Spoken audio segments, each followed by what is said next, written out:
Hello and welcome. This is Amhara Media Corporation English Service and you're watching our daily updates. I'm Gaila Damu. Stay with us.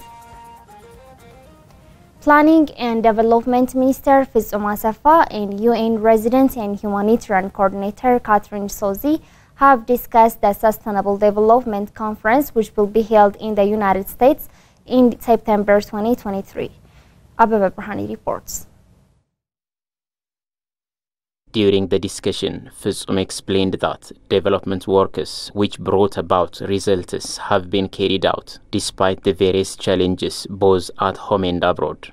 According to her, Ethiopia has effective experiences that should be raised at the conference and adequate preparations are being made for this. United Nations Residence and Humanitarian Coordination Catherine Sozi appreciated Ethiopia's commitment and the practical measures it has been taking to implement the Sustainable Development Goals, calling on all development partners to extend support for the rehabilitation and humanitarian assistance efforts of the governments of Ethiopia. She noted that the country is also carrying out many activities in rehabilitation and humanitarian assistance. Sozi pointed out that Ethiopia is expected to present an organized and instructive report at the Sustainable Development Goals Conference. The country is expected to present the actions that have been taken in fighting poverty, accelerating economic growth and increasing per capita income, narrowing the income gap of citizens and other economic and social fields. Ethiopia has submitted the 2017 Sustainable Development Goals Survey report on a voluntary basis. Ethiopian Airlines and Ministry of Tourism have welcomed 106 transit passengers traveling from Jakarta to Cairo as part of the ongoing activities to enhance inbound tourism in Ethiopia. Ran Workana has more on it. Welcoming the passengers from Jakarta in Addis Ababa, Ethiopian Airlines tour operator Winghead Malik Kabeda said Ethiopian holidays played the catalytic role in enhancing inbound tourism in Ethiopia. Today we have around 106 transit passengers traveling from Jakarta to Cairo. So we have offered them a stopover package so that they stop for a day in Addis and visit the attractions, and specifically we promote it as like one trip to destination for passengers so that they become a full package passenger on the next trip.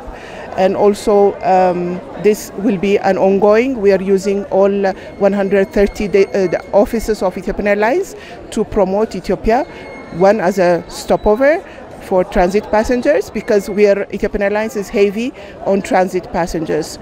So we want to tap into these transit passengers. If we can convert just a few percentage of that transit passenger into a tourist, then it's a huge number. She disclosed this will be an ongoing process using all 130 offices of Ethiopian Airlines to promote Ethiopia as a stopover for transit passengers. We are working in collaboration with the Ministry of Tourism, Addis Ababa Culture and Arts, and other tour operators and all stakeholders. And this is like to promote the inbound tourists to Ethiopia, because as I mentioned, most of passengers of Ethiopian Airlines are transit, and we will increase the inbound passengers so that, you know, tourism by its nature has a trickling effect. It benefits from the taxi driver, restaurants, everybody will benefit out of it. So we start small with the stopover passengers, and there is a huge potential for it to grow. Tourism State Minister Salamud Daud said Addis Ababa has now plenty of tourist attractions as passengers can visit Entoto National Museum, Unity Park, do shopping and have lunch in the city, among others. Since Addis Ababa has plenty of tourist sites, visitors will be inspired to visit other parts of the country. The state minister revealed that more than 700,000 tourists have visited Ethiopia during the past 9 months. Team leader of the Jakarta passengers, Pastor Thomas Kandra, said they are looking forward to visiting tourist sites in Addis Ababa and will go to Cairo at their next destination. He expressed his readiness to share the good things he expects to see to fellow Indonesians back home. Addis Ababa Bole International Airport, which is a hub for plenty of connection flights to different corners of Africa, is an ideal for stopover tourists. The government of Japan and FAO have launched a joint project worth $2 million to mitigating the impact of drought for the most vulnerable communities in pastoral and agro-pastoral communities in Djibouti, Kenya, and Uganda. Modomliye tells us more. Sub-regional coordinator and FAO representative to the African Union and United Nations Economic Commission for Africa, David Fury, told Ethiopian news agency that the project is about supporting a number of families in the three countries as part of the response to the drought that has affected the Horn of Africa. What we are trying to do is provide cash to the affected families. For some families, also providing livestock feed, and for others, also providing vaccination to animals. The idea is to save lives and also save livelihoods. This project is just for 1 year, because it is responding to immediate needs of households, so that we build their resilience. Japan ambassador to the African Union, Toshiko Horiuchi, said this project is mitigating the impact of drought for the most vulnerable pastoral and agro-pastoral communities in the three countries. We have to do two things at the same time. One is to tackle the immediate crisis, like this, to take care of the people suffering from the droughts. And second one is to tackle the root causes. I mean the agricultural productivity or nutrition. It's a Japan and FAO joint project, and the interventions will combine cash and livelihood packages to provide immediate relief, allowing poor householders to meet their basic needs to those people who are suffering from the drought. United Nations High Commissioner for Refugees Country Representative Mamadou Baldé said Ethiopia is a generous country that has received close to 1 million refugees. Groundwork Anna has more on it.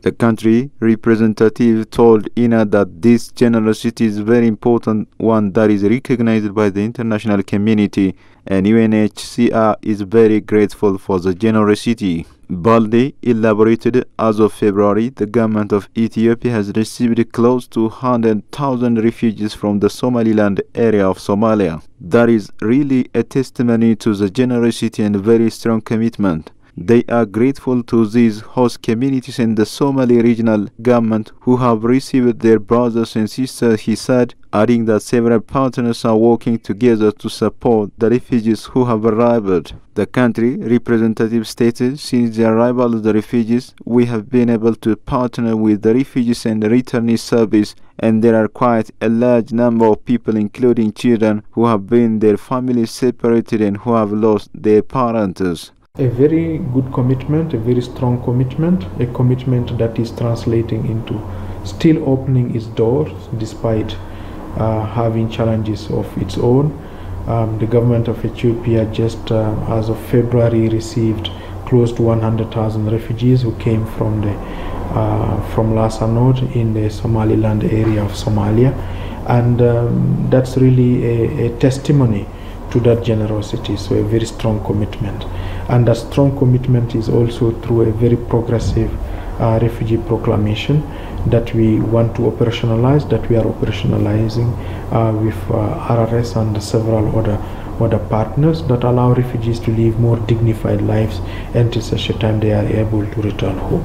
Balde further commended the strong commitment of Ethiopia, which is manifested through very strong progressive refugee proclamation that would allow refugees to live more dignified life until such a time that they are able to return home. Ethiopia, which is working to transform the livelihood of refugees based on the most progressive proclamation in effect, has a reputation for accepting refugees, participating in joint projects providing vital services and banking services. On the other hand, the country representative expressed his gratitude to the contributions made by donors to UNHCR.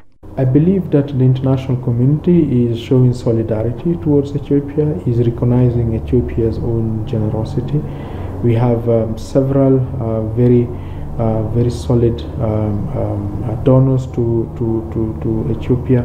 I will not cite all of them here, but we have very strong government that are providing support through UNHCR, through NGOs, to help alleviate and to help the refugees live more dignified life. Is it enough? I don't think it is enough.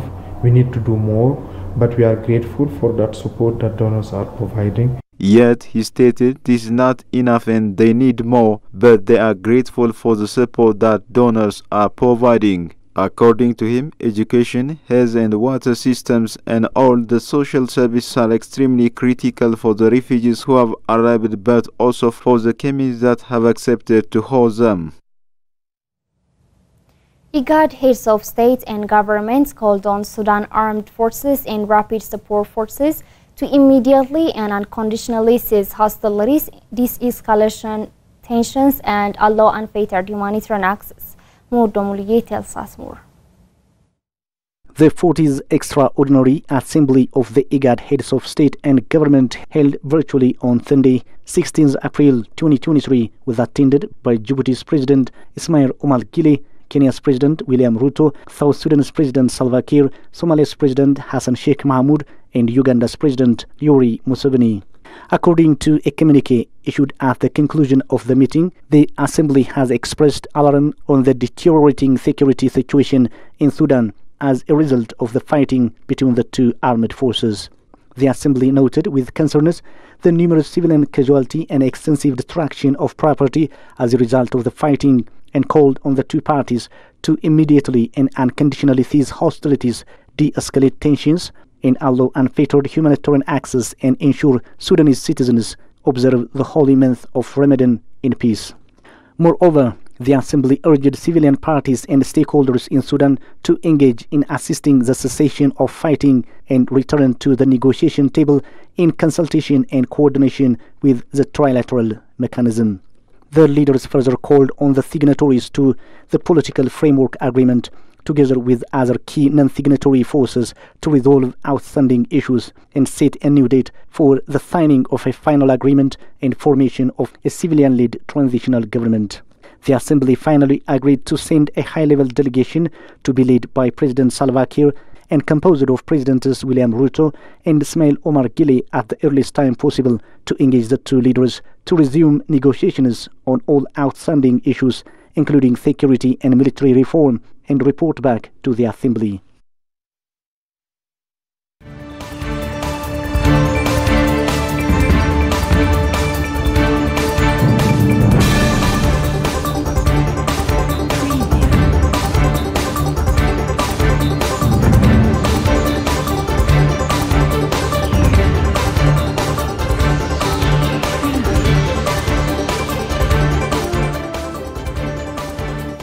You're watching Amhara Media Corporation English Service, and now let's proceed to news beyond borders.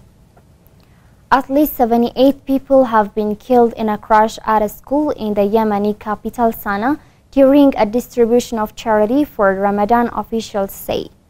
Video footage on social media shows chaotic scenes after the incident in the Bab al-Yemen area of the city. Reuters news agency reports that hundreds of people crowded into the school to receive donations, which amounted to about $9 per person. Houthi rebels have run the city since they drove out the government in 2015. The Interior Ministry said those responsible for the distribution have been detained and an investigation is underway. A spokesman for the ministry blamed the crash on the random distribution of funds without coordination with local officials. A health official in Sana'a said many people were also injured in a critical situation. A Houthi security official told AFP news agency on the condition of the anonymity because he was not authorized to speak to journalists, women and children were among the dead. The Associated Press news agency quotes two eyewitnesses who said Houthi fighters had fired into the air in an attempt at crowd control, apparently striking an electrical wire, which resulted in an explosion. They added this caused panic that led to the crash, as BBC reported.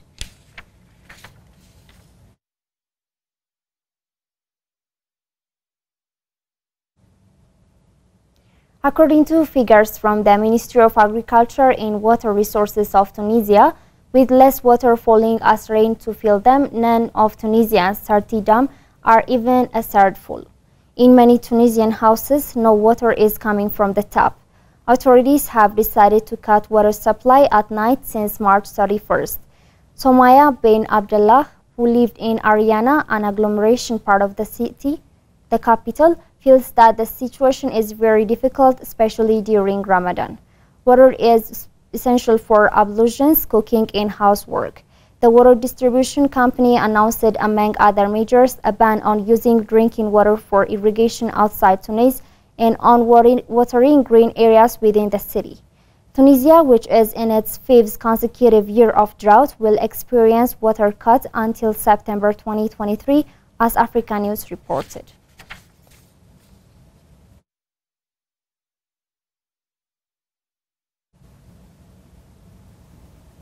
A new ceasefire attempt between Sudanese troops and paramilitary forces in Khartoum has so far been unsuccessful, heightening concerns over diminishing food provisions and a breakdown of essential medical services. Abeba Brahani presents Al Jazeera reports. The 24-hour ceasefire, lobbied for by countries trying to evacuate their citizens after days of conflict, was supposed to come into effect at 6 p.m. local time. However, eyewitnesses in Khartoum said fighting has continued on Wednesday. Al Jazeera correspondent Hiva Morgan said they can still hear shelling in the vicinity of the presidential palace and the general command of the military. She added the ceasefire is not unconditional, with both sides saying they will abide by it only if they are not fired at by the other party. Earlier in the day, continuous bombardments could be heard in central Khartoum around the compound housing the army headquarters, where Sudan's military ruler, General Abdel Fattah al-Burhan, had said he was based earlier in the week. It was not clear if he was still there. An army statement said the armed forces are responding to a new attack in the vicinity of the general command. Reuters news agency reported there was another heavy exchange of gunfire in the Jabra neighborhoods of West Khartoum, where homes belonging to paramilitary leader General Mohammed Hamdan Dagalo, widely known as Hamiti, and his family are located. Hamiti's location has not been revealed since fighting began on Saturday. Blasts also rang out from the main airport, shut down after the conflict burst out of a power struggle between Al-Burhan and Hamiti over a plan to integrate Hamiti's rapid support forces into the regular military. Thick smoke billowed into the sky, and the streets of the capital, one of the Africa's largest cities with some 5.5 million people, were largely empty. Huddled in their homes, residents struggled with power cuts and worried about how long food supplies would last. Khartoum residents attempt to flee as deadly clashes continue. This is Amhara Media Corporation English Service, and now let's take a look at the foreign exchange rates.